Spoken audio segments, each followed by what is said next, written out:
il y a deux possibilités. Soit les combats dits sportifs de compétition, où ça dure et ainsi de suite, ou les combats de survie, on ne parle pas trop de combats, on parle plus d'agression. Moi, ce que je voudrais vous faire, c'est les différences entre les deux, les principales différences. Ça, c'est vraiment à bien comprendre. Donc, d'un côté, les combats sportifs compétition, d'un côté, combat de survie, agression, dit self-défense. D'accord? Donc, l'objectif des combats de compétition, c'est de gagner des points. Je vous schématise, hein, après, c'est des subtilités. De gagner des points, de remporter un combat, et donc d'avoir une récompense à la fin. Médaille, ou autre. Hein. L'objectif de la self-défense, d'un combat de self-défense ou d'une agression, ben, c'est un peu l'opposé. C'est survivre pour rentrer chez soi indemne. D'accord? Ça, c'est logique. Et la récompense, ben, si on a de la chance, c'est un simple traumatisme, sinon c'est un séjour à l'hosto. Donc il n'y a pas de récompense matérielle à la fin. Donc voilà, déjà, ça permet de bien dans sa tête de faire de la distinction entre les combats sportifs et les combats de self-défense. Ça, c'est important. En combat sportif, on a une certaine, comment dire, égalité et équilibre des forces. Ça veut dire quoi? Ça veut dire que les combats, ils se font en général un contre un. D'accord? Et après, vous allez commencer à piger, à contrario, dans la self-défense, c'est autre chose. C'est à armes égales, c'est-à-dire en général, après il y a des compétitions d'écart, mais en général, c'est à main nue. Le mec est à main nue et vous êtes à main nue, un contre un. C'est en général à poids équivalent. Il y a la pesée avant en général dans les compétitions sportives. J'en ai fait quand j'étais, j'allais dire plus jeune, toujours jeune, mais quand j'avais 12, 13, 14, 15 ans, j'en ai fait 3 ou 4 ans. Donc c'est un monde à part en fait. Il y a de très bonnes choses, hein. Ça apprend la gestion du stress, quand le public vous regarde, vous stressez, vous essayez le timing, la précision, il y a de très bonnes choses, mais à ne pas confondre avec ce qui se passe dehors, ça c'est important. Donc à poids équivalent, souvent à niveau équivalent, des fois c'est des ceintures jaune-orange contre des ceintures jaune-orange, c'est rare qu'il y ait des champions du monde contre un simple débutant, c'est toujours trié de façon à ce que tout le monde puisse s'en sortir. Et donc là, à contrario, en gros on peut parler de pied d'égalité en combat de sportif. En self-défense, ben, on y va, le nombre d'agresseurs il peut varier, 1 contre 1, 2 contre 1, 3 contre 1, tout un groupe contre 1, donc là il n'y a plus d'équité, il n'y a plus rien. Il peut y avoir l'utilisation d'armes, ça on en est conscient malheureusement, et c'est de plus en plus courant. Bâton, couteau, n'importe un, bombe lacrymo, n'importe quoi, il y a de tout. L'agresseur peut être plus grand que vous, plus lourd, plus expérimenté. Si c'est un bagarreur de rue qui fait chier tout le monde tous les jours, eh bien vous êtes un simple débutant ou vous n'êtes pas bagarreur, mais il aura toujours plus d'expérience que vous. Donc là, le pied d'égalité, il n'y est pas du tout. Dans les combats sportifs, la vigilance et le consentement mutuel. Ça veut dire quoi? Ça veut dire que en général, les compétiteurs qui font une compétition, ils sont avertis à l'avance, ils sont consentants. Ils font ce qu'ils font pour ça, hein, ils se préparent pour ça, et ils sont préparés mentalement et physiquement pour le jour J. C'est logique, on fait une compète, on s'entraîne un petit peu à l'avance. Et ils ont ça c'est important, ils ont la possibilité de se rétracter si jamais ils ne se sentent pas de faire le combat. J'abandonne. Ok, tu as gagné, toi dégage.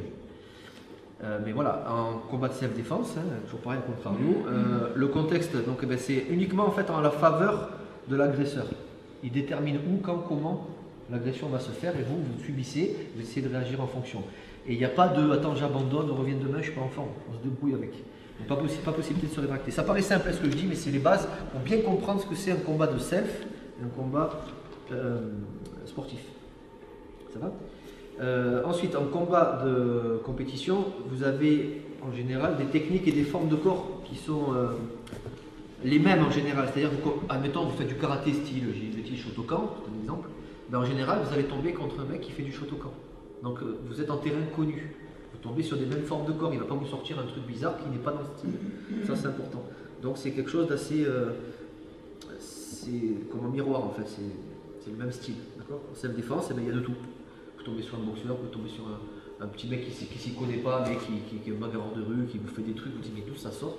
Donc là, il y a un énorme truc aléatoire. Donc ça n'a rien à voir. Ça, c'est faut bien comprendre. Ensuite, en compétition, il y a des règles, il y a des techniques qui sont non autorisées. En général, c'est tout ce qui est létal. Doigt dans les yeux, frappe à la gorge, partie génitale et compagnie.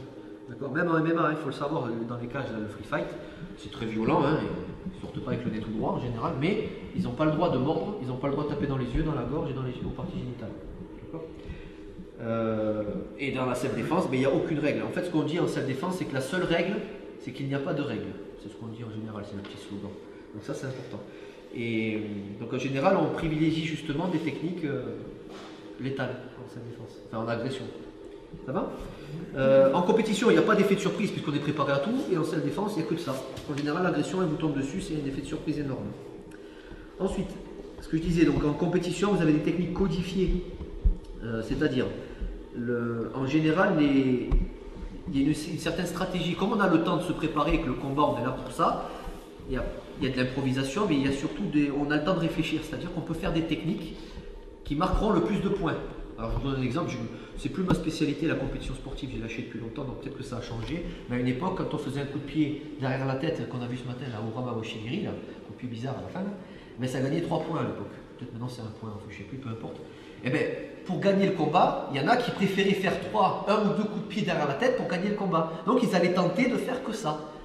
Donc en gros, ils prennent, parce que coup de pied comme ça dans la rue c'est très compliqué, c'est très risqué. Donc ils préféraient faire des techniques donc codifiées, hein, bien préparées pour gagner des points. Sauf que dehors, c'est des techniques suicidaires entre guillemets. Vous voyez, donc plus je vais avancer dans mon speech là, et plus vous allez comprendre que c'est vraiment 2 opposés différents. Il ne faut pas tout mélanger. Et les gestes sont en général très propres. Par exemple, en karaté, si vous frappez la personne et que vous ne tirez pas votre poing à la hanche, vous ne gagnez pas le point. Comme ça, c'est les règles. Donc si je fais ça et je reste en garde, le point n'est pas bon. Regardez bien les compétitions, en général ils font ça et ils doivent tirer le point à la hanche. Maintenant, transposer ça dans la rue, boum, on a un choix. Vous voyez, donc c'est pas tout à fait le même jeu. Entre guillemets. Les mentalités, ça c'est important. Combat, on a une mentalité, combat sportif, on a une mentalité de fair play. Dehors, il n'y a pas de fair play. Dehors, c'est le vice et tout est permis dans l'idée. Excusez-moi du terme, mais c'est ce qu'on appelle, on privilégie les coups de pute dans la rue, quoi. Donc c'est tiens, regarde l'oiseau là-bas, je te mets un chou derrière la nuque ou je te chope directement tant que tu ne me vois pas. Ça en compétition, ça n'existe pas, il y a une histoire de fair play. En général, en compétition, on démarre à bonne distance, on salue, on démarre à bonne distance et on démarre en garde. Dans la rue, il y a toutes les distances mélangées et on n'est pas souvent en garde. Donc vous voyez, c'est pas évident tout ça. Donc enfin, la compétition sportive, c'est quelque chose d'assez, comment dire, cadré, sécurisé. Un cocon, entre guillemets. Ça ne veut pas dire qu'on ne se met pas des pains, hein, c'est pas ça le but. Hein. Le timing. Alors ça veut dire quoi le timing? En fait, il y a un côté spectacle en compétition, donc ça dure un petit peu. On a comme les rounds dans le boxeur, on a 1 minute, 2 minutes, 3 minutes, donc il y a un temps imparti. Donc le combat dure en général. Dehors, c'est complètement aléatoire. Et justement, il ne faut pas que ça dure. Parce que là, on ne joue pas sa peau sur un tatami en combat. On va se prendre des pains, certes, mais on ne joue pas sa peau. On va sortir en général sur nos 2 pattes. Ça dépend lesquels. Hein. Des fois, c'est des KO ou quoi. Hein.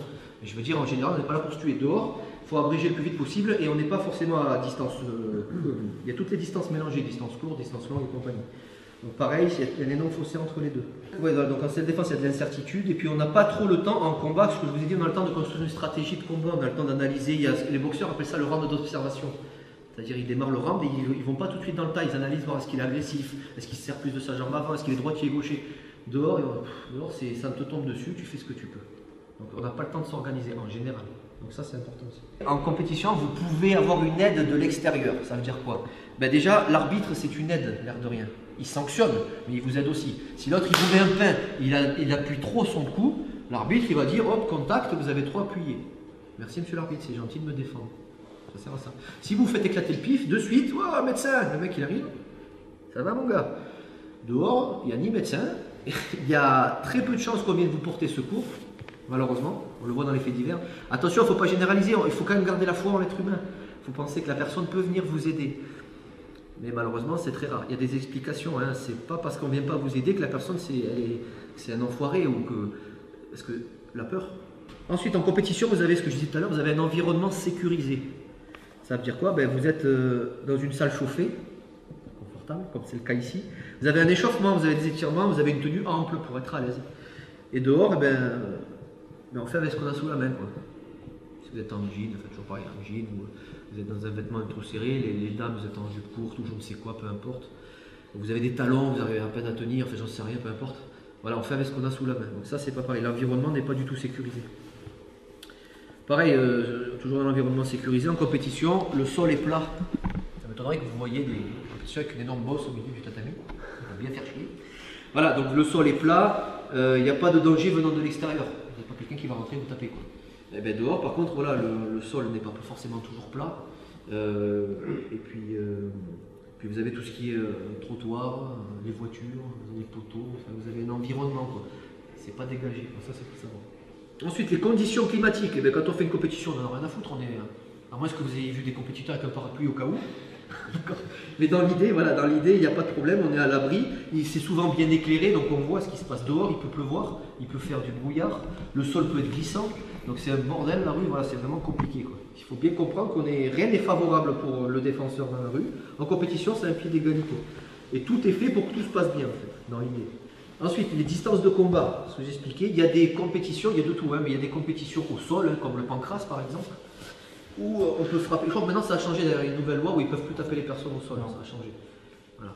Mais je veux dire, il y a on peut projeter la personne au sol, on peut, en jiu-jitsu brésilien, il n'y a qu'une seule distance quasiment, c'est au sol, au contact.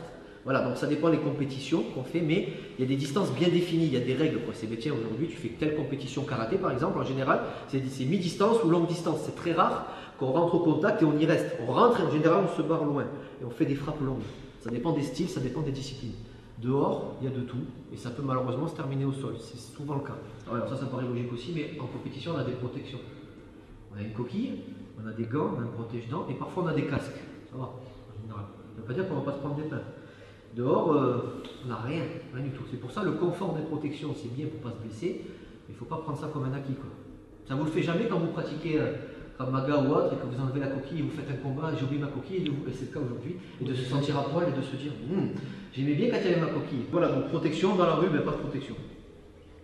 À moins que vous baladez avec une coquille, ça se voit. Ok, je sais pas. J'en avais eu un élève ici. Il lui dit, mais tiens, je sais plus, je crois qu'il y en a qui l'ont connu, je ne sais plus comment il s'appelle. Il disait, à la fin de l'entraînement, il gardait sa coquille sous le pantalon. Et là, il lui a dit, qu'est-ce que tu fais? Tu gardes? Il fait, ouais, je sais jamais si je croise des gonzesses.